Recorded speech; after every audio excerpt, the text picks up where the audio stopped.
Hello and welcome back to the Andy and Otto's Motorsport channel. In this episode I'm going to talk about cylinder pressure, compression tests and cylinder leakage tests. Now a lot of people say that they're the same, they do the same job, but they don't. Compression tests are to see how much compression your engine's making.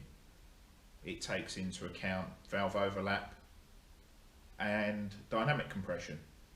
So if you were to change your cam timing, your cylinder pressure will change on a compression test. However, on a cylinder leakage test, because the piston is at TDC with the valve shut, this doesn't change.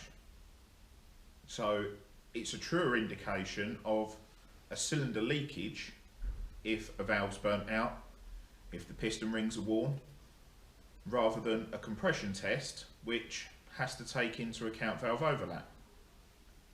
So they both have their places, and if you use them correctly, you can tell if your engine is worn, knowing what it was at the start to what it is now. So as we do it, I'm going to explain the differences again and how I know that this engine is not as it was. I have the compression test and cylinder leakage tests written down from when I first put this in, and we'll compare them to what we get this time. Also, we'll do a wet cylinder check. So when we're doing a compression test, we'll do one dry, or we'll do one cold, do one hot, and then we'll do one wet. Now, a wet check is as simple as drop some oil down the bore and that will seal the rings. So if you drop the oil down the bore and the compression test goes up a significant amount, we know the rings are worn. If it doesn't change, then we're all good. So let's crack on and go through it. This engine is completely stone cold. This hasn't run for several days, but an 8-hour period is okay to call it a cold test. So first things first, pull the plugs.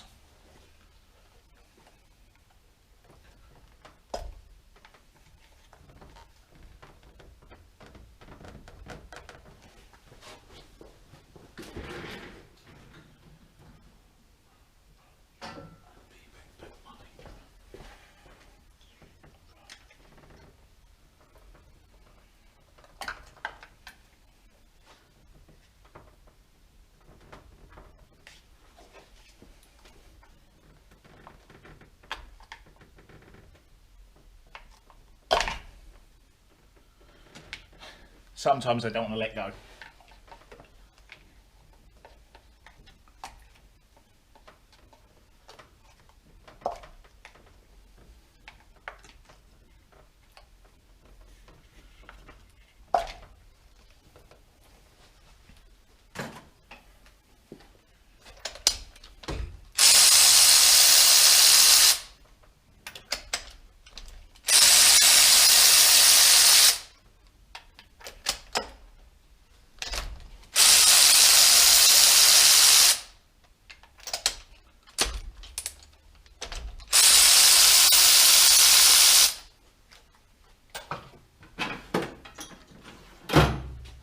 Calibrated spark plug removal tool.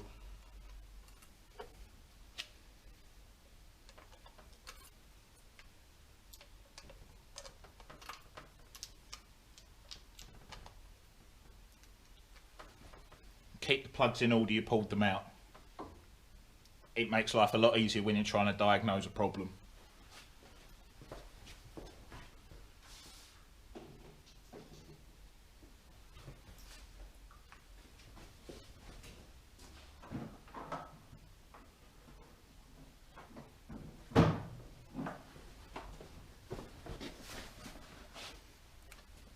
compression test gauge.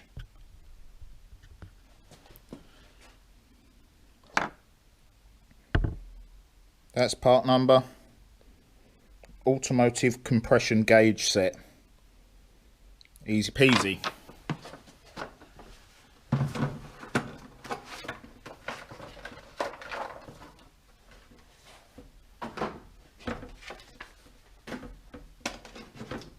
Gauge. Adapter that fits this engine. Now it is as simple as screw this into the plug hole, tight, and connect. Showing 0, good. Next, crank it.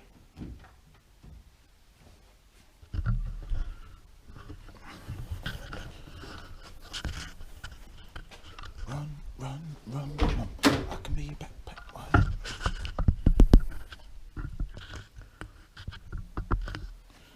Sweet fun.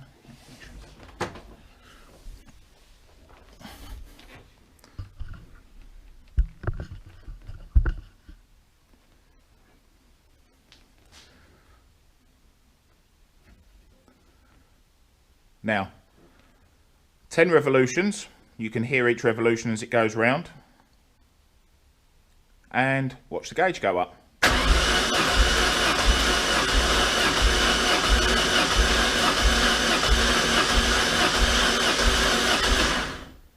Ten revolutions, peaks at 150 psi. Let's go to the next cylinder.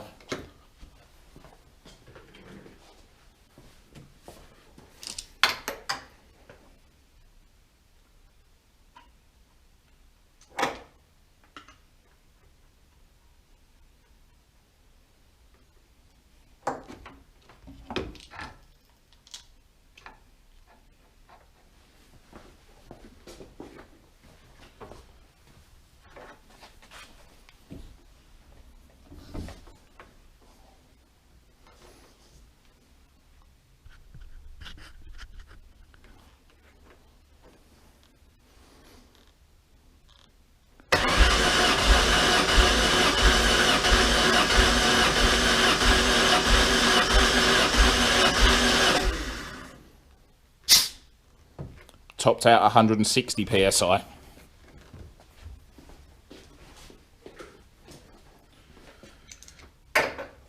Again, next cylinder.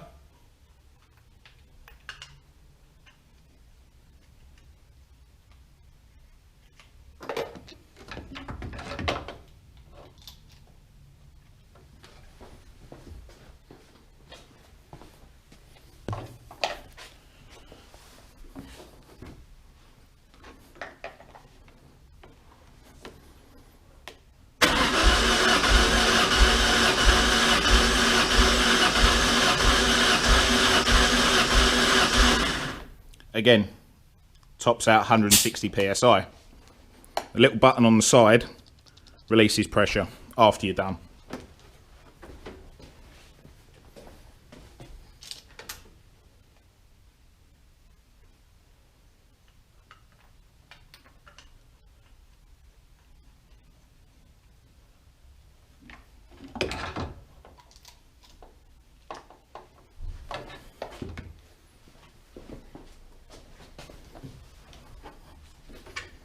And final cylinder.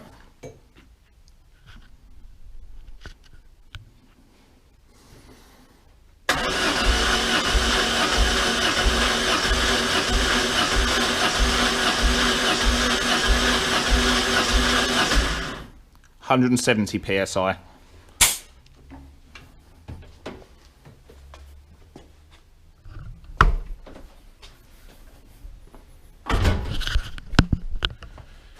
So we can see there is a difference between them. 150 cam belt end, 160, 160, 170 gearbox end. 20 psi across an engine and 4-pot. If it was on the road, you really wouldn't worry about it. Some people say 5, 10, but 20 psi, you're not going to notice it. You're not going to notice any sort of abnormal idling, anything odd going on. It's going to still perform. 20 psi you can live with. It's right on the upper edge of a tolerance, but if you take the two cylinders in the middle, it's only plus or minus 10 either side. So yeah, you can live with that. Next, cylinder leakage check. Cylinder leakage kit. That's part number. Cylinder leakage tester. There you go. Nice and easy.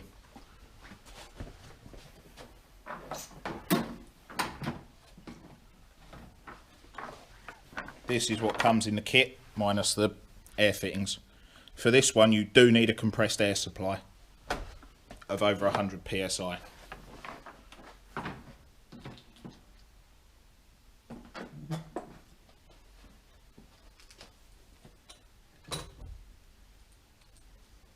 So, exactly the same as before. However, for this one, you need the piston to be at TDC.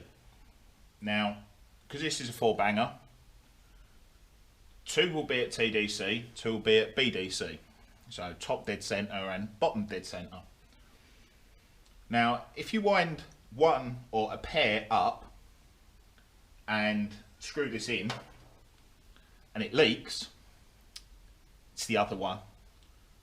And if it still leaks, then you've got a problem, but I'll show you. So you need to be able to get to the crankshaft pulley to turn it over. And I'm lucky enough that I can poke it straight through the wheel, onto the crank pulley, job's done. So, let's find TDC.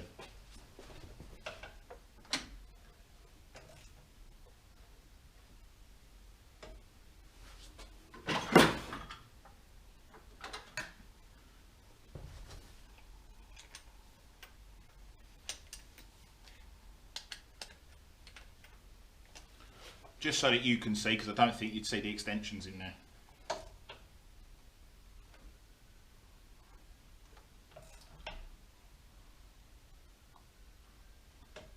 Now that is on the top of the piston at TDC.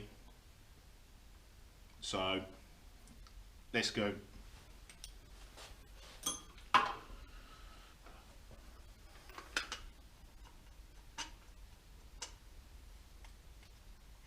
I don't know if this is the correct one, but we'll find out.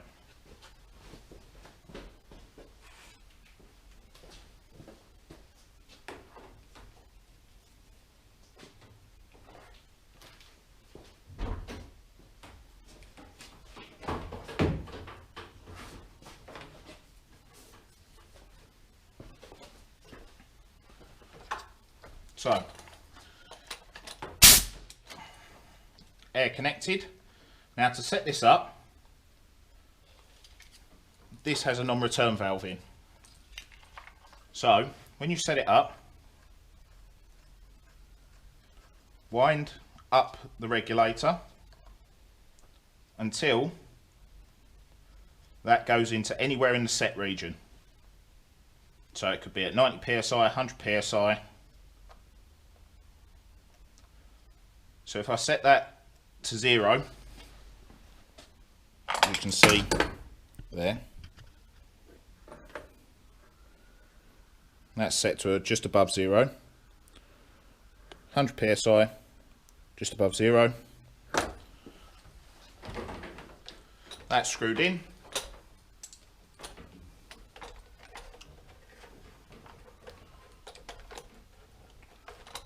cylinder leakage, and the crank turns over and it all goes wrong. Let's try that again.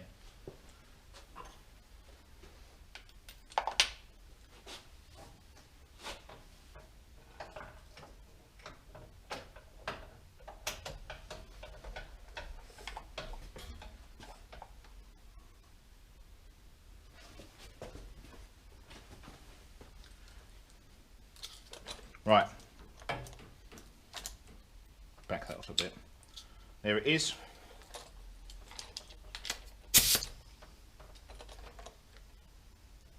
Now, that one, you can see, has moved to about, it's moved about 10%. So now if you listen,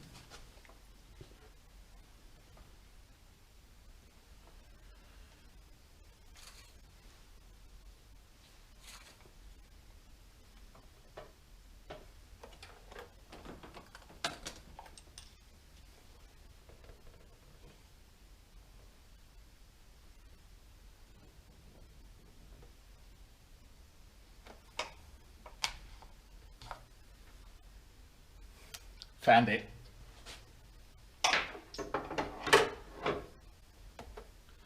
This cylinder, because it's got a permanent air supply attached to it, is blowing air into the cylinder. Now, it's going to blow out of somewhere.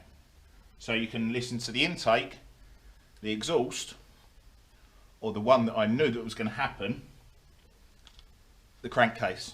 So you can pop the dipstick, or you can hear it out of the rocker cover. Now in this case, it's easier to hear it out the rocker cover because it's got a plastic splash tray underneath. So it acts like basically a big resonator.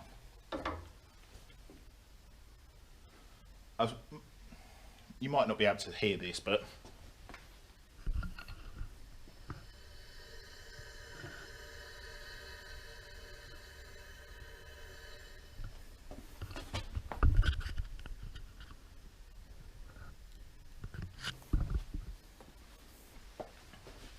that's the air leaking past the rings.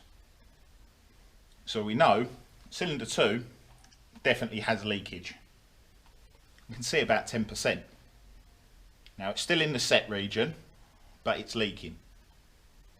So we know that something's not right. And I can tell you it's rings.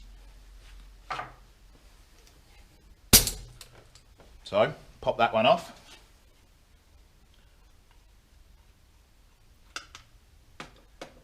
Now the firing order, because it's French, starts at gearbox end, so 1, 3, 4, 2. We've just done cylinder 2, so the next one that's going to come with the valve shut is cylinder 1. So let's move on.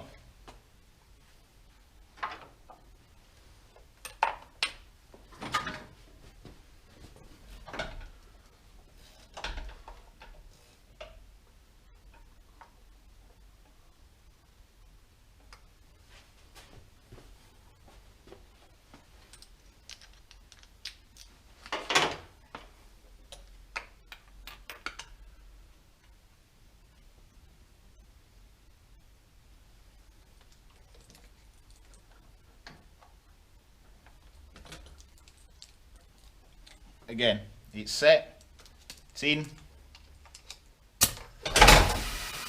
and it does exactly the same thing again. Thanks.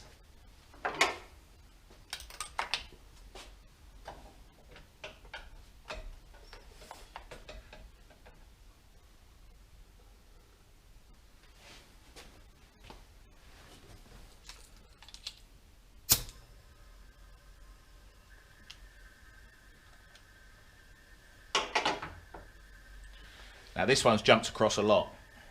It was in the same 0% set position,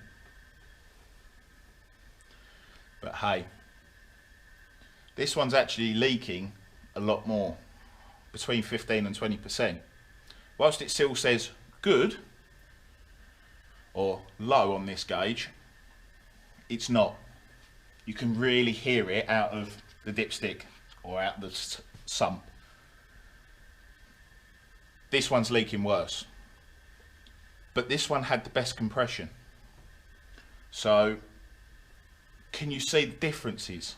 It had really good compression and it will make the compression best, but it can't hold it. So that's the difference between a compression test and a cylinder leakage test. It can make the compression, it just can't hold the compression. And this is what makes it so obvious. Look.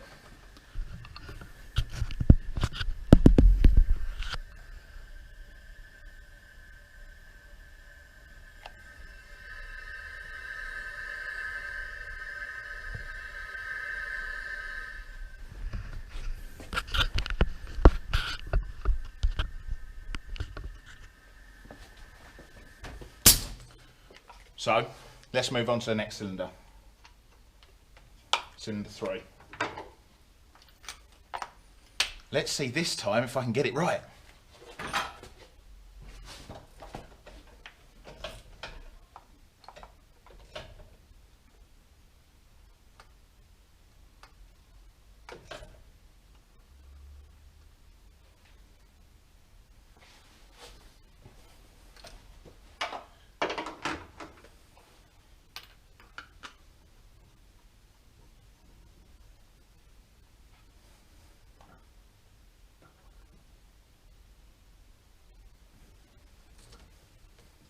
So now the gauge is set back to 0.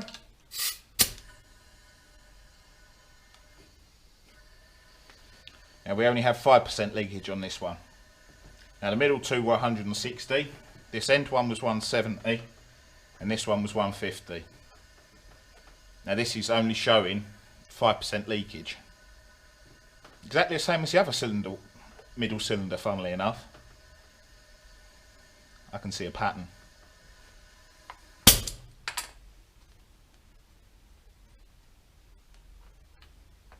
Now last but not least,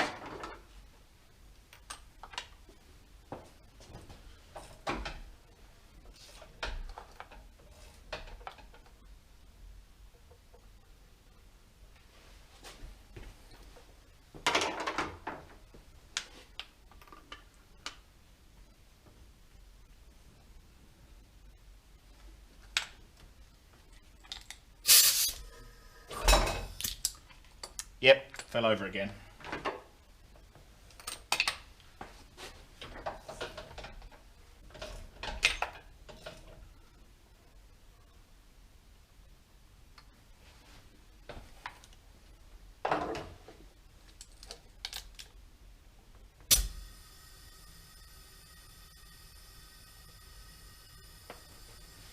Well, it fell over the wrong way. This is what happens when you get the ones with the valves open.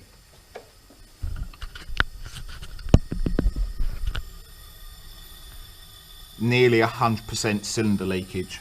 Still making pressure, but cylinder leakage is massive.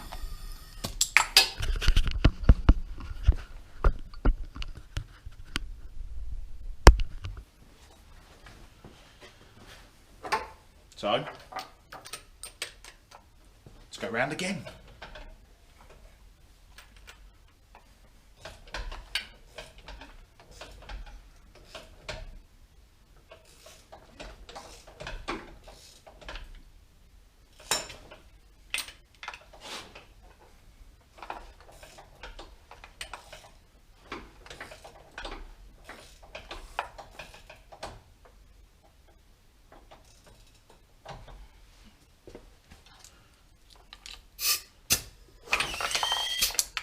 And again.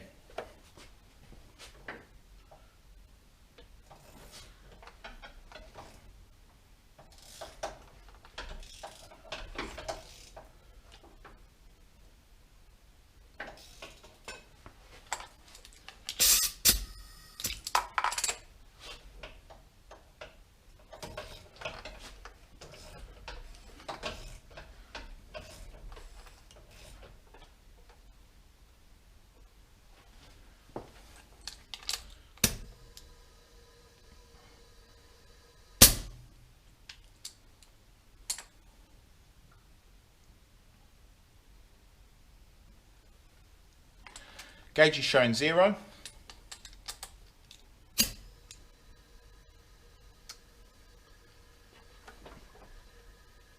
This one's at about 7%, but it's still leaking out of here. So, 150, 160, 170. So if we do a wet compression test, seeing as we can hear it out of here, the compression results should go up. I don't know how much, but we'll see. Now this is on a cold engine. I will redo it on a hot engine, but there's no point in me showing it to you all over again. So I'll just give you the figures when I'm finished.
Now, for the wet cylinder leakage, I'm going to use air tool oil, mainly because it's very thin, so it's going to get round everywhere.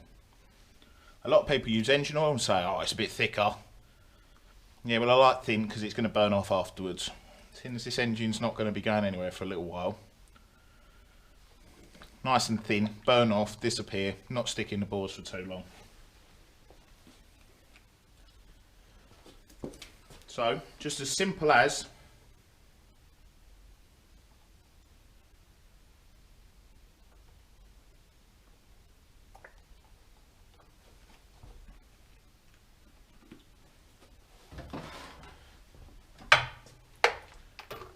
that simple.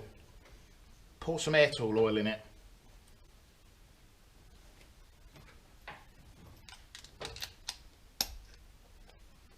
And repeat.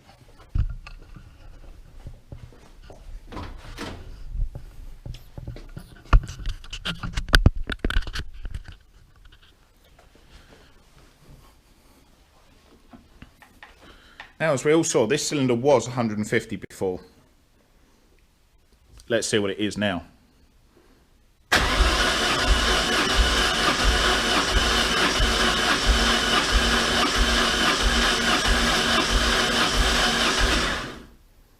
Yep. 195 psi up from 150.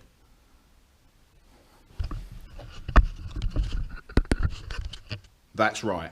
190 up from 150 just by dropping some oil in it. That's sealed the rings. Now 190 is a good engine for one of these. So as far as I can see through the cylinder leakage and this, the valves are fine, the rings are shot.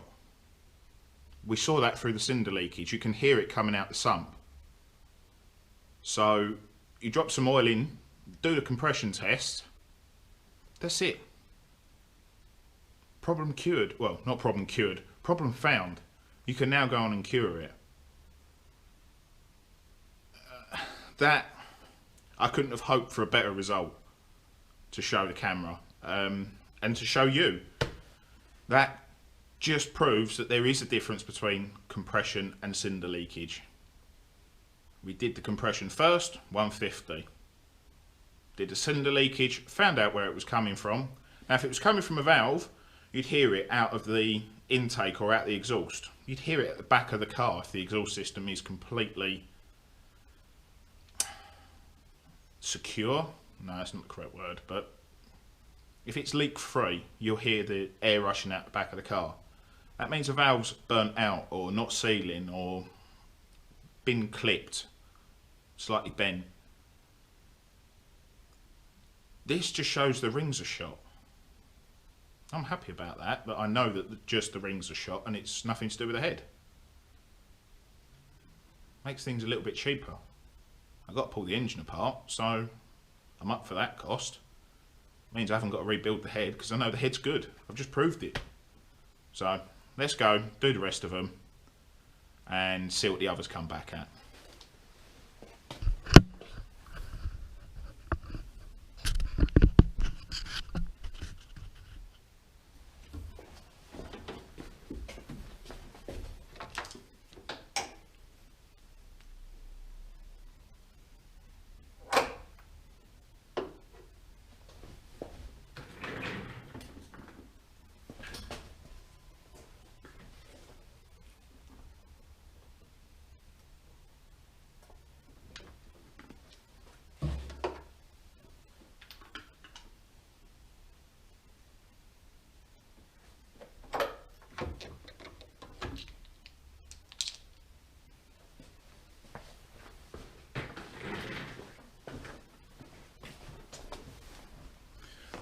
Now this one was 160.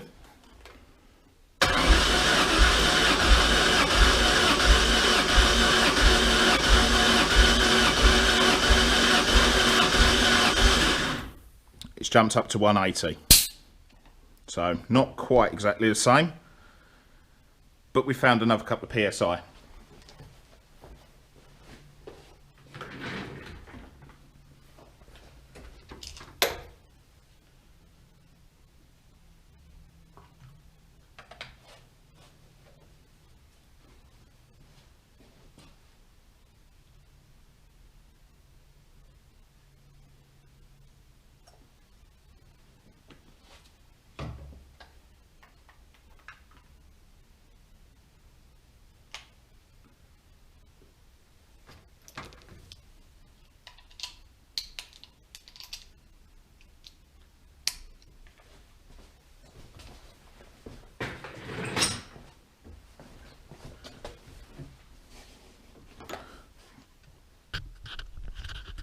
Again, another 160.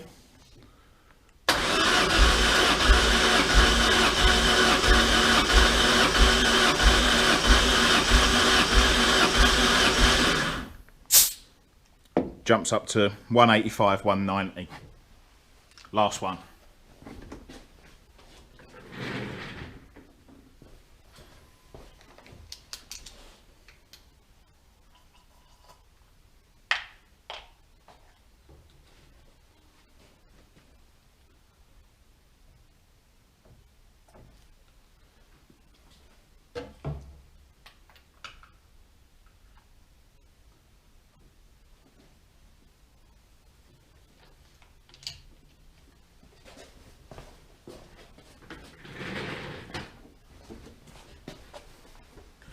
Last one. This one was the best last time. This was 170. So let's see what it jumps up to now.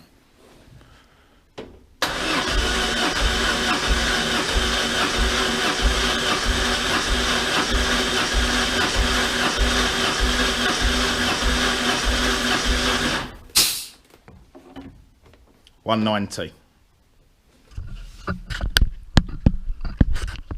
So we started with 150, jumped to 190. 160, jumped to 180. 160, jumped to 185. Last one, 170 to 190. Just by dropping a bit of oil in it. Now I'm going to go and do the hot results and see how they differ and catch up with you afterwards. See you in a mo. I just thought I'd show you this. I've just started it up after putting the plugs back in. That's what happens.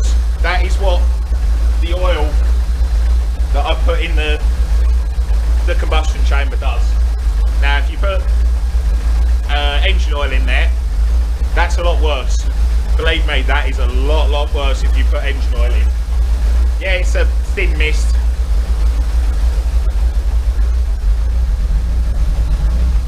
And look, it stopped coming from the exhaust. That is why I use air tool oil rather than engine oil. And if that was engine oil, it would still be burning off now. It would have coated the exhaust and you'd be chucking up. It's not nice. The smell of burnt oil is chewy. Whilst it's here, it will disappear in about 5 minutes, but this is a warm up after I put the plugs back in, so that's why I use air tool oil. Oh, the other thing I've noticed, the battery issues that I thought I'd cured, yeah, no, they're still here. We're showing 13.6 volts roughly at the PCM, so it's still an issue. I thought I cured it, but obviously there's something a little bit more underlying than just the loose earth that I thought it was. So that'll be in another video, but yay, smoky oil. Don't worry, that is just from what I put down doing that wet compression test. I'm warming it up to do the warm test, so fun. Well, I've done the hot tests and just fold that over. That's the results from the hot test. So cylinder 4 through to cylinder 1, looking at the engine as it would be like that. 165, 170, 170, 175. Notice the leakage, cylinder leakage, hasn't actually changed much. That's really not heat dependent. And the wet values are 190, 185, 185, 190. Now if we look at what they were from when it was cold,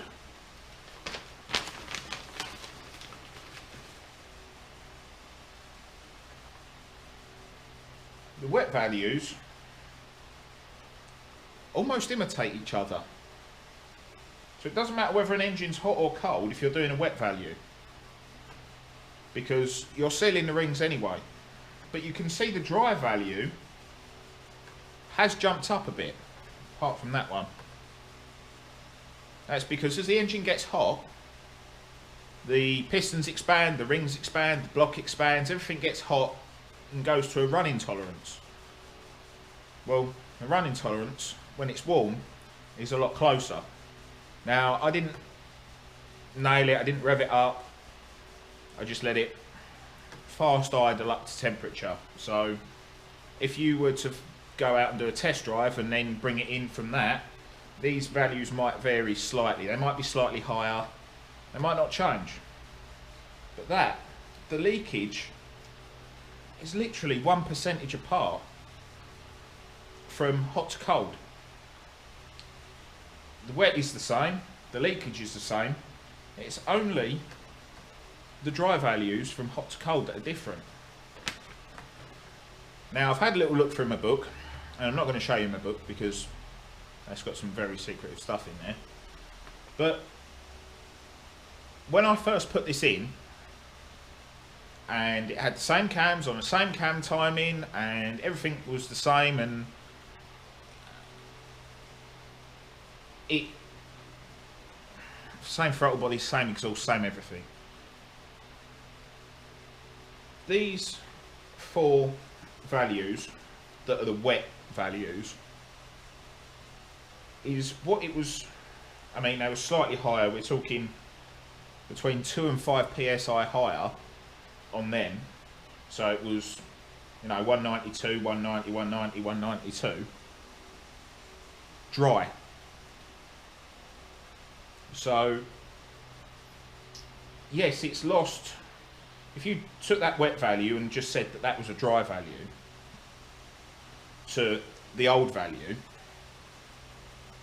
the engine has lost a couple of psi. Now that could be past the valves, that could be past the rings. Well, we can see that the rings obviously do make a difference, but You know, the timing belt could have, or will have stretched and could have affected that value. Now,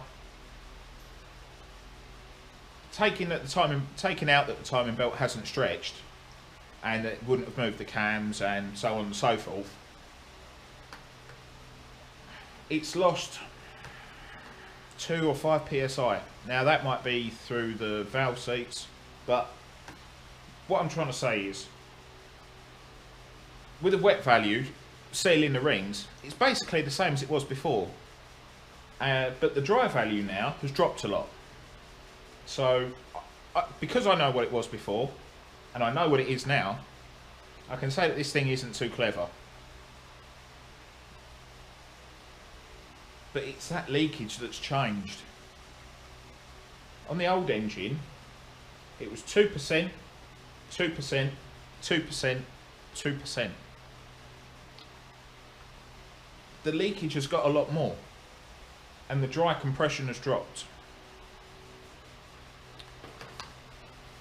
So they are related, but as you can see from the tests that we've done, they do show very different things. The cylinder pressure or the compression test and the leakage test need to be done together, and this just proves why. If you were to do a wet check, you could say, oh, that engine's fine, but it's not. You can see that from the dry test. But we confirmed through the leakage test what it was. Now, in a previous video I said, oh, it's blowing oil out, it's the rings. That's from experience of running this for 4 years, 3-4 years. But now we've got valid evidence, so that makes all the difference. Because if you're going to do a leakage test and find that a valve is clipped or slightly burnt and it's not sealing correctly, you can go and do the set of valves, or you can go and do one valve, or whatever is needed. But just going on a compression test, you wouldn't find that. But a cylinder leakage check you will. And that's the difference. And that's why I do both. Some people say you don't need to and that they're the same thing. They're not. And I've just proved that they're not. If you were going into a garage and they did a compression test and said, oh, that's not good, you're going to need an engine change. No, you might have just bent that one valve, or one valve on each cylinder. It does happen. Instead of having an engine change, you could have got away with 4 valves that a cylinder leakage check would have brought up. Now, it wouldn't have always brought up which valve it is, especially if you've got 4 valves in the head or 5 valves. But if you've only got 2 valves in the head and it's leaking out the exhaust one, well, it's certainly then only one exhaust one. So bear it in mind, and that's why I do it, and that's the results that it showed, and we've finally come to the outcome. Now I'm going to go away and I'm going to have a think about this as to if I rip the engine out now, or if I'm going to continue on and suffer a bit of lost compression and be a bit down on torque, be a bit down on horsepower, and go from there. I'm not sure. But when I am sure, I will let you know, and it'll probably be in a later video. So thank you very much for watching. If you like the video, please click like, and if you like the content I produce, please click subscribe. Ciao.